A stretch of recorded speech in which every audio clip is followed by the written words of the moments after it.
going on, guys? Thunderous Prime back, and today I am so excited for this review because this is Studio Series 61 Sentinel Prime. Now, if you guys don't know, he's from Dark of the Moon. He was the antagonist from Dark of the Moon, and I'm not going to give any spoilers, but he was amazing in the movie, despite him betraying the Autobots. It's the only spoiler I'll give. This guy, I don't know. Like, when I saw he was announced, I was shocked. That's all I gotta say. I was just shocked to see that he was announced. But, if you guys do enjoy my Studio Series reviews and you want to see some more stuff like that, then comment down below, subscribe, and hit the like button to have a chance to be shouted out in my 100 subscriber special and see if your idea or comment is shouted out in the video. So I'm gonna stop talking, guys. Let's get into the review. Alright guys, here we are with the Voyager class Studio Series Sentinel Prime. Now this is really exciting for me because I absolutely loved Sentinel Prime. I didn't like his role in the movie, but I really did like the way they took it for Studio Series. But, as always, before we take a look at the figure, let's go ahead and take a look at the packaging. So up front here we have a Sentinel Prime. He's number 61, Studio Series Sentinel Prime from Dark of the Moon. Transformation. Inside the box, we have yet another look at Sentinel Prime, Studio Series, number 61 up here. Inside the box, we've yet another look at Sentinel Prime. Oh, no spoiler. On top, Transformer Dark of the Moon. On the bottom, words, things, barcode. Back of the box has basically, you have your Sentinel Prime CGI model or figure sort of thing. You have his vehicle mode, Rosenbauer, I think that's how you pronounce it. Firefighting technology. As you can see, he is 32 steps. You have, if it'll focus, Big Dreams Inspired, Dark of the Moon, Sentinel Prime, Battle of Chicago, a bio. Here, I'll try to keep things still. There we go. And then you have the backdrop included. And speaking of the backdrop, before we get into the actual figure, we have one more thing we need to look at. And that is this, the backdrop. As you can see, we have it is a very nice backdrop of the Battle of Chicago, and you can take the figure and you can place him onto there.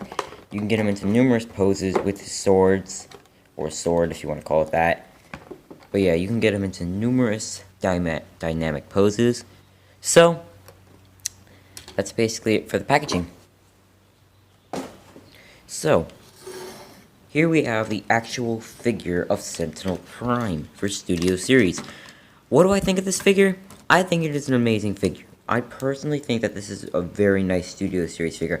Maybe even one of the best Studio Series that we've gotten in a couple of months.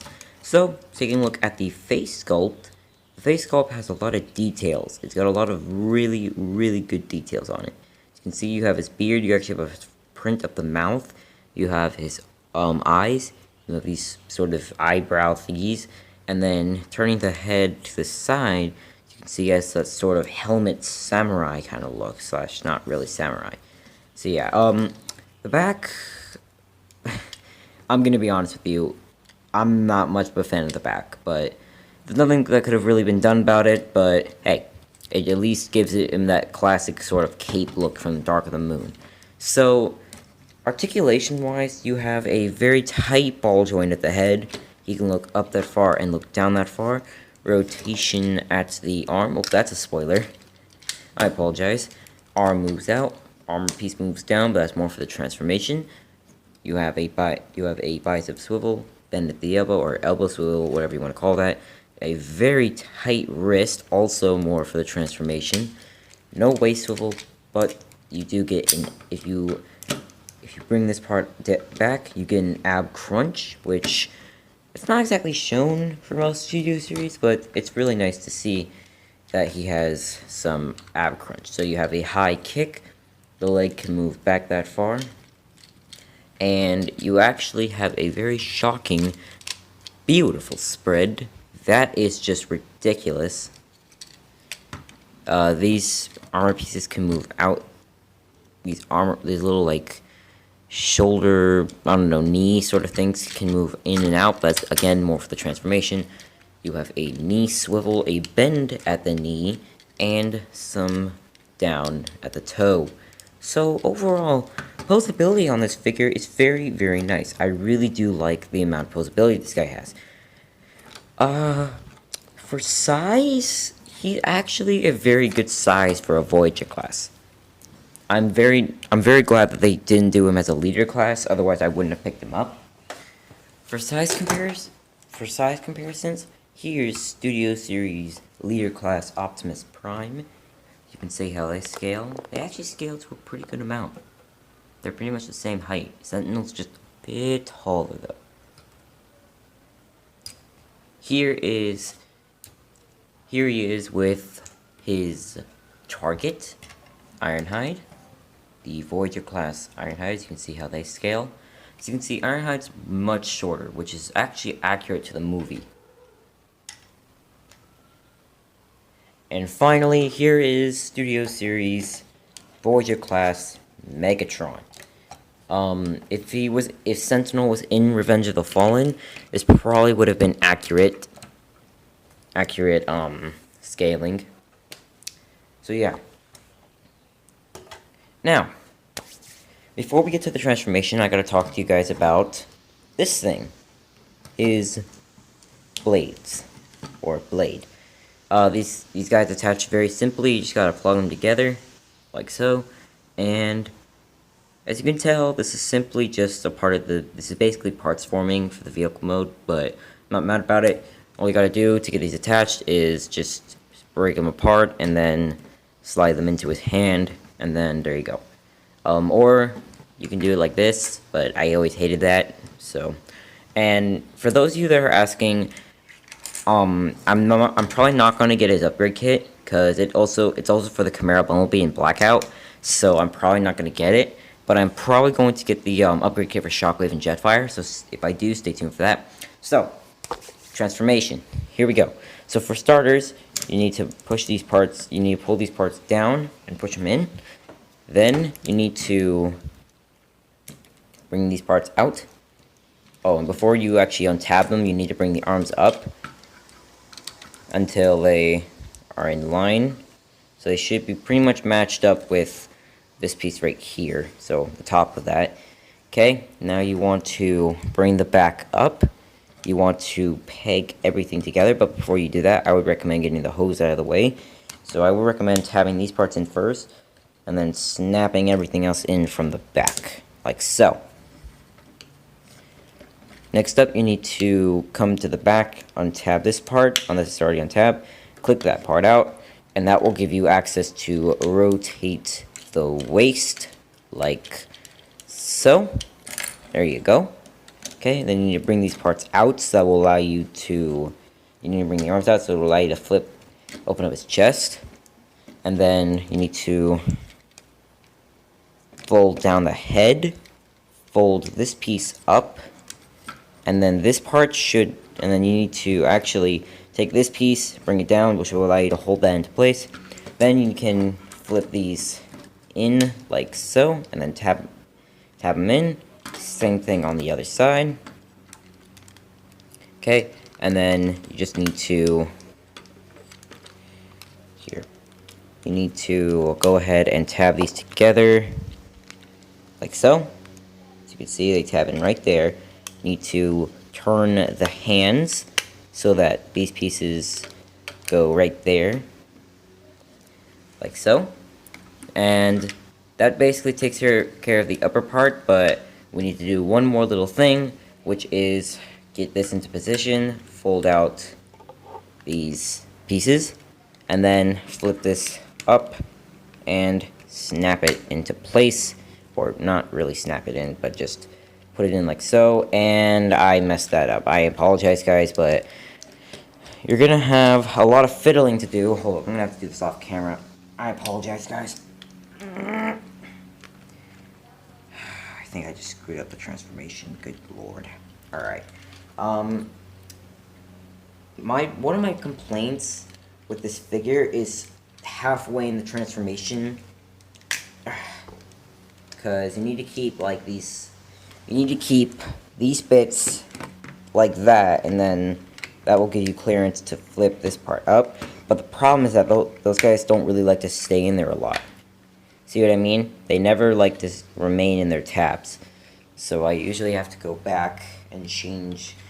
I'm gonna have to retake this thing off and then get them perfectly in line so that this thing works. Otherwise, it'll screw up the transformations. So, but if it doesn't screw it up for you, that's good. That's good for you guys. But for me, it just doesn't like to do that. But I'm not complaining. It's still a good figure. I'd still recommend it. But yeah.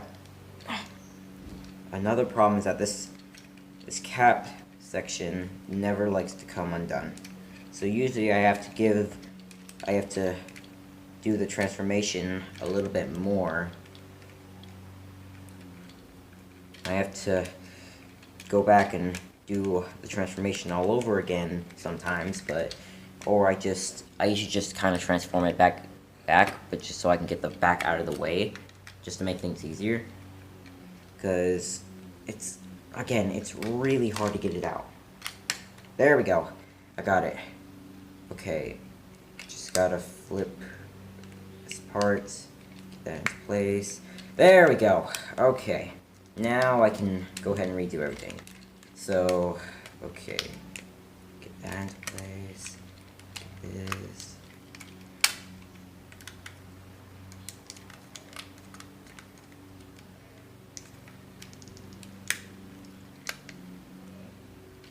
There we go.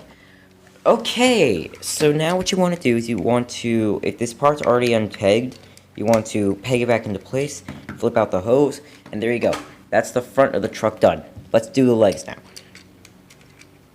So what you're going to do now is you're going to come right here, untab this part, and flip it out, and then flip this piece up, flip up the 316, and then you want to bring this part out, rotate it, and then you want to flip this toe piece down, and then this tab will go into, if it'll focus on me, come on, focus, it'll go into that slot, and then you're just gonna have to fiddle with it like all the other stuff, and then it should tab in pretty nicely.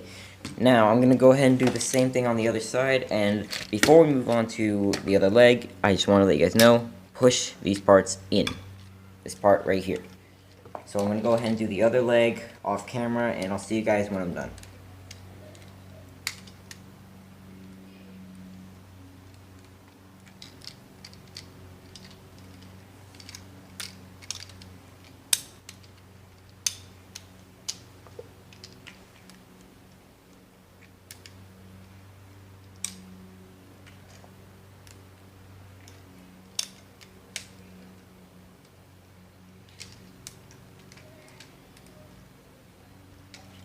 There we go. Okay, so there we go.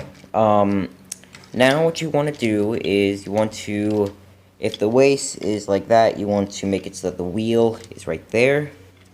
And then you just want to bring everything in. This tab and this tab will go into this slot.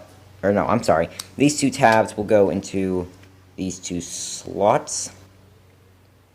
It'll focus. These two slots. Like so. So then you just want to bring the figure up and snap that into place. Not the easiest thing in the world, to be honest. There we go. But this ain't even the hardest part. The hardest part of the transformation. This is like close second. There you go. Now you want to do the same thing on the other side. So I'm going to once again do this off camera. So I'll see you guys when I'm done.